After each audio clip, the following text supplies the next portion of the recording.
തമ്മിലുള്ള വ്യത്യാസം എന്ന് ചോദിച്ചാൽ, മൗലികാവകാശങ്ങൾ ഗവൺമെൻറ്റിനെ ചില കാര്യങ്ങൾ ചെയ്യുന്നത് തടയുന്നുണ്ട്. അതായത് നമ്മുടെ അവകാശങ്ങളിലേക്ക്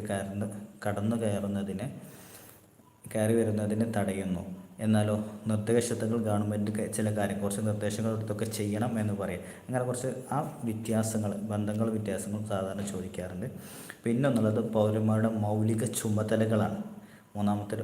ആ ചാപ്റ്ററിൽ മൂന്നാമത്തെ ഭാഗം മൗലിക ചുമതലകളാണ്.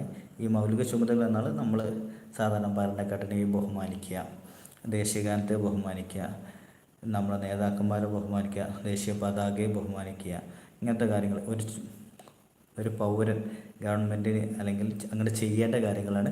മറ്റേത് ഗവൺമെൻറ് നമുക്ക് ചെയ്യേണ്ട കാര്യങ്ങളാണ്.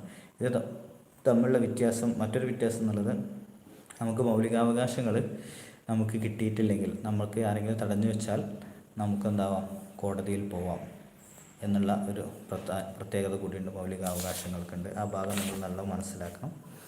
അത്രയും ഈ 3 ഭാഗങ്ങളാണ് മൗലികാവകാശങ്ങൾ, നിർദ്ദേശക തത്വങ്ങൾ, മൗലിക ചുമതലകൾ.